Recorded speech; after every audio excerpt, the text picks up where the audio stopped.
Good afternoon, slimy fertilers. We're back here for a bit of Yu-Gi-Oh related action for the first time in a long while, and today we're going to have a look at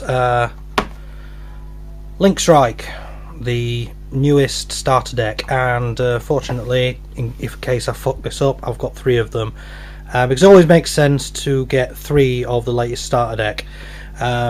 Because it's a starter deck, this represents this year's basically major rules update and everything like that, and boy does it have a major rules update. I mean, for a start, this is based on characters and cards that appear in the new series Yu-Gi-Oh! Vrains, which is available to watch, but I haven't got around to seeing any yet. But it basically, the rules change renders this kind of play area layout well, obsolete. Not sure whether you can see. For some reason I seem to be picking up a hell of a lot of glare.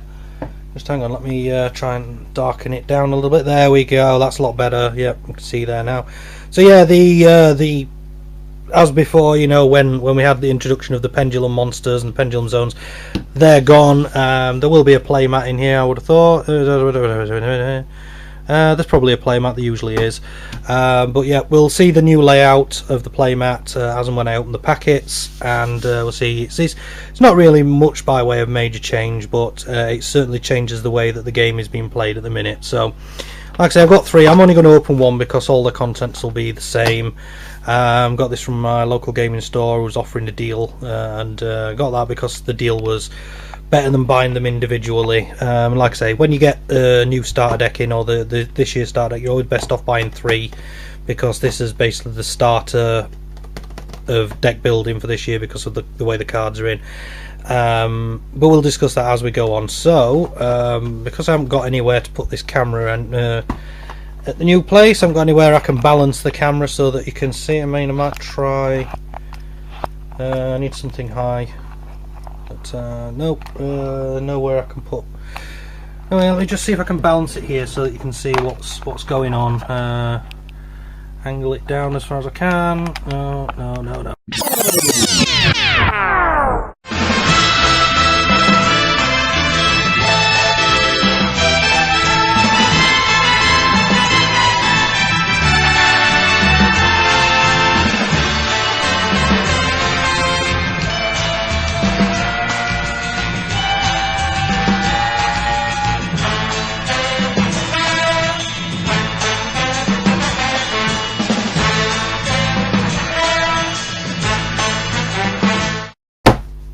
Right, there we go, that's better. Right, so like I say, just a close-up of the box comes in. We have this character who I don't know his name yet, and a creature which I have no idea what there is.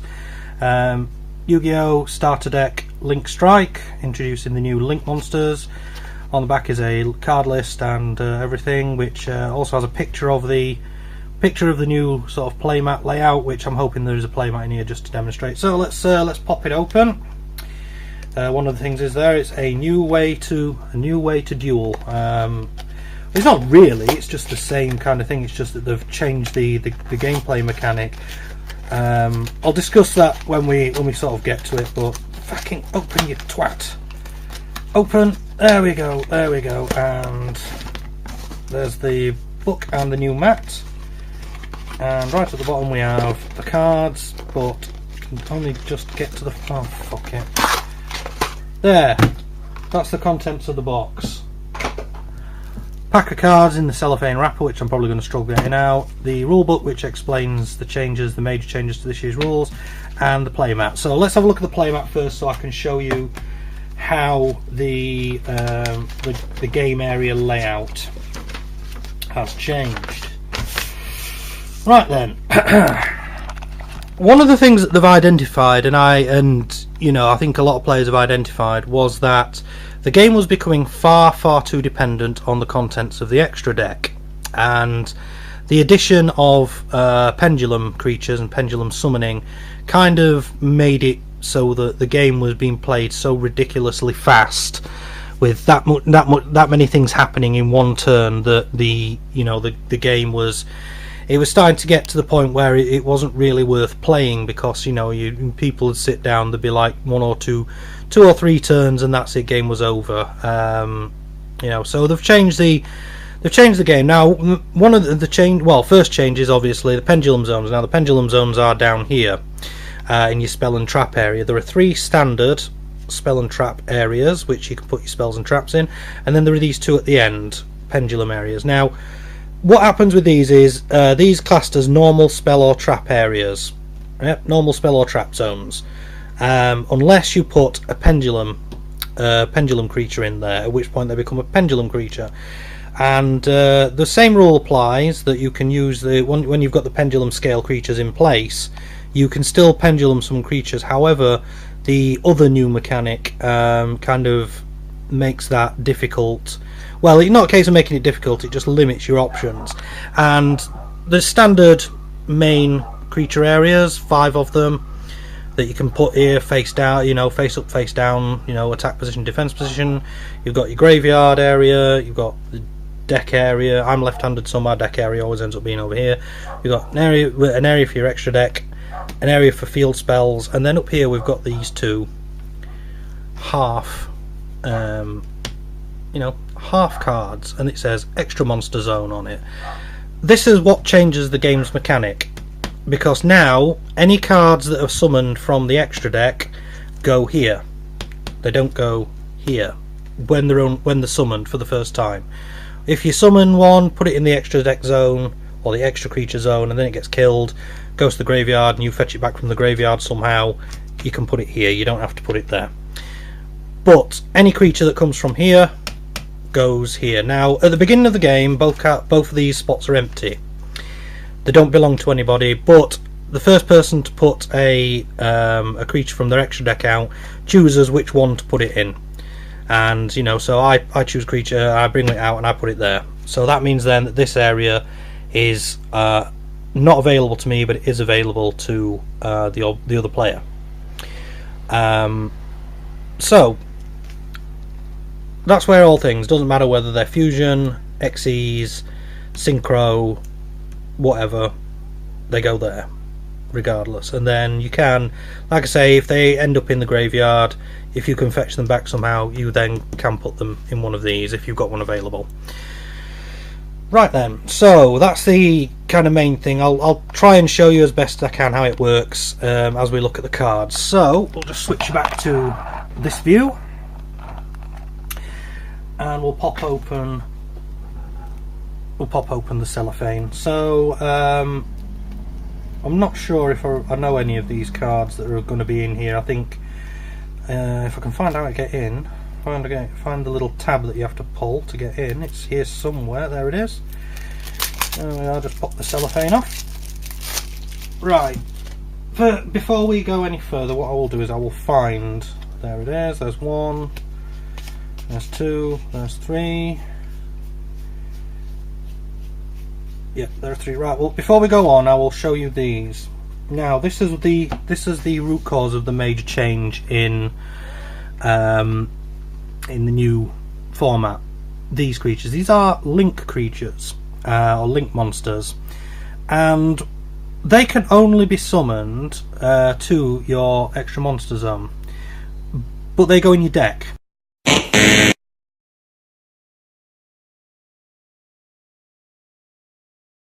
And what you have to do is to get them out. Obviously, they have a a summoning conditions. Like for example, this one here, Link Spider.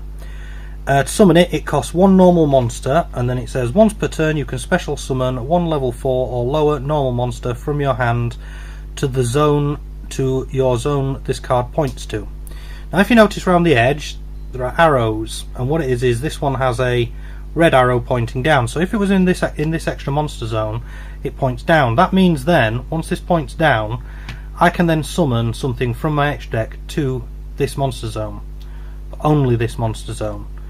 So if I want to fetch something from the extra deck out and put it there, now this is Link Spider, and it's a level 1 link creature. Well, it's not level or rank, it's just a link value 1. What this means is that it requires 1 to summon. The other creatures, like for example, well, we've got a 1, 2 and a 3 in this deck. So we've got Honeybot, which is link 2, and its summoning condition is must be summoned by 2 Cyburst monsters. So in order to get it out, I have to sacrifice 2 Cybursts, 2 creatures that are Cybursts. Honeybot has 2 red arrows, one pointing left, one pointing right. So that means if that was, you know, basically you would fetch out a link spider, fetch out a Honeybot, and that then means you can fetch 2 more. You know, and then if you fetch the next, you know, if you manage to get Decode Talker, which is 2 plus effect monsters, so you need to put a minimum of 2 effect monsters plus something else, because it's link value 3, so you have to sacrifice at least 3 creatures to do it. Honeybot is link value 2, so you have to sacrifice 2. Link Spider is link 1, so you have to sacrifice 1 creature to do it. Doesn't matter what level or rank they are, as long as you sacrifice 1 creature that satisfies the summoning condition, you get it. So we have Decode Talker here, so I get Decode Talker out by getting rid of 2 effect monsters plus 1 of anything. It can be another effect monster, it can be Honeybot itself, you know, and so on and so forth. But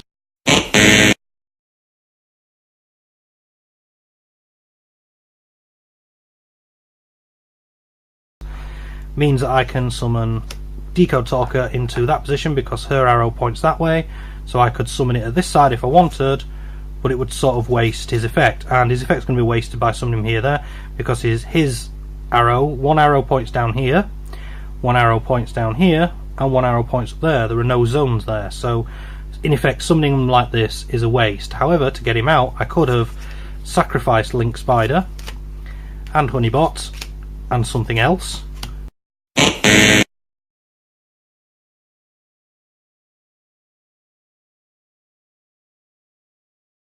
put him there, which then means I can summon a creature here or here, so I've got 2 extra deck spaces. That's the basic mechanic of the new link summoning system, which effectively renders pendulum summoning worthless.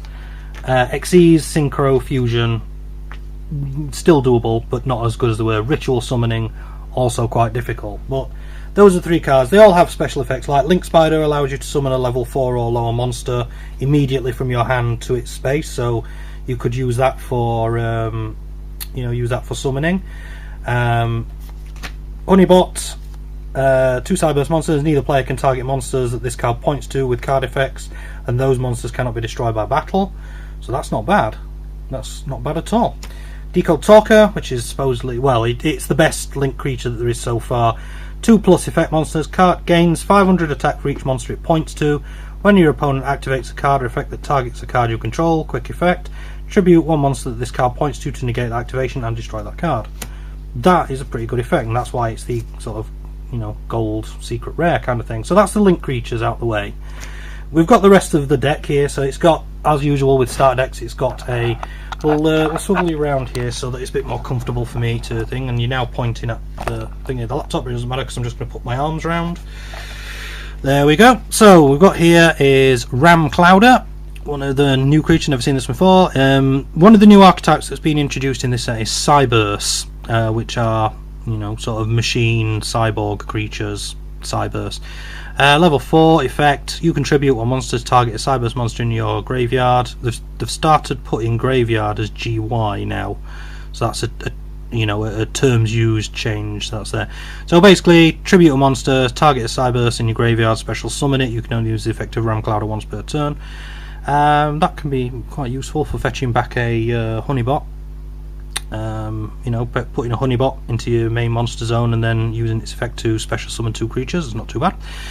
Link Slayer, another Cyburst. If you control no monsters, special summon this card from your hand once per turn, discard up to 2 cards, target that many spells and traps on the field, destroy them. That's pretty fucking badass.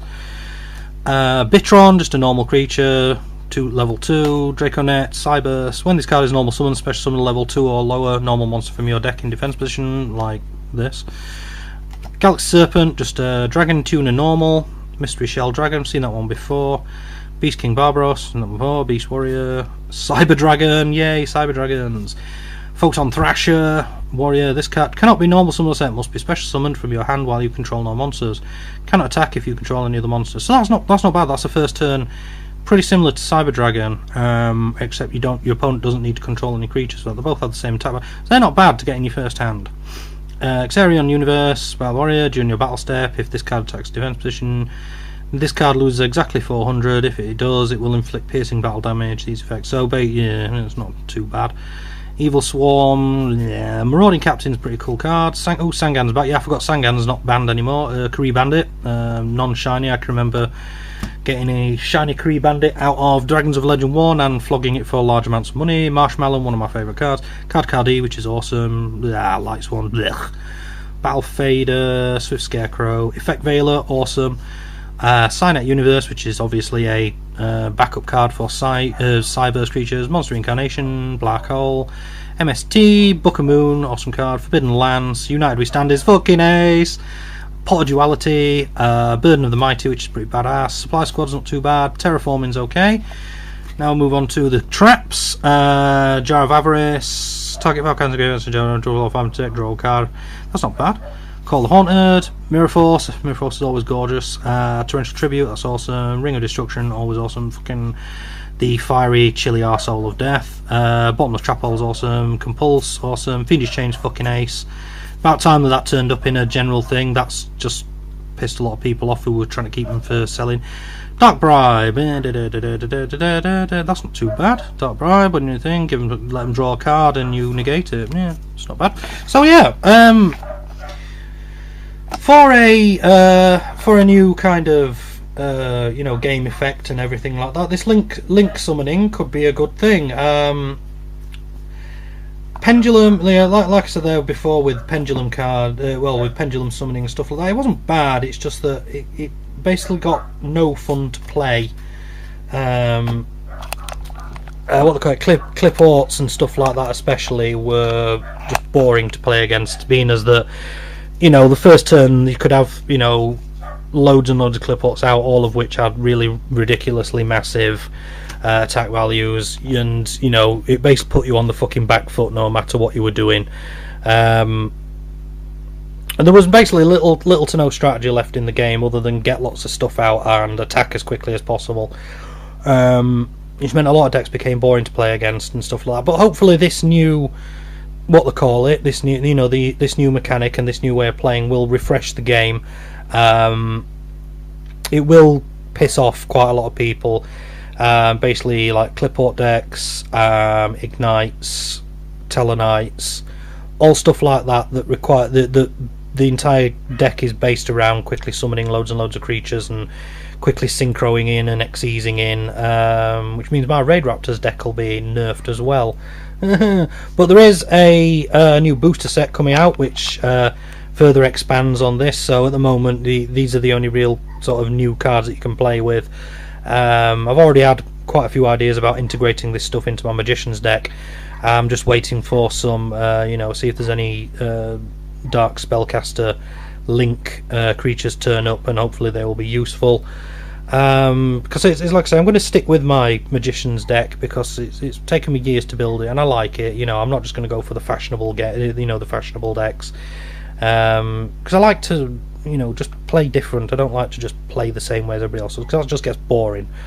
But yeah, so for a starter deck, it's quite good. Have everything you need there to get playing in the new format, and the new link summoning and the limited summoning, limited thingies. And this is a good idea. I must say, this is a good idea. Moving the pendulums down here to be classed as spells. Basically, spell or trap if it's down here, effect creature when it's there. That's easy. It doesn't enjoy a special set aside place for it. They just have to lump it down with the other effect creatures and the other spells, and they're just as vulnerable. So yeah, so that's just a 20-minute look at the nearly 20 minutes. I'm going to be chopping a load out from where I was having technical difficulties. But yeah, that's just a look at the Link Strike starter deck. It's pretty good. It looks like the game's going to get a lot more interesting. Thanks for watching, and we'll see you around.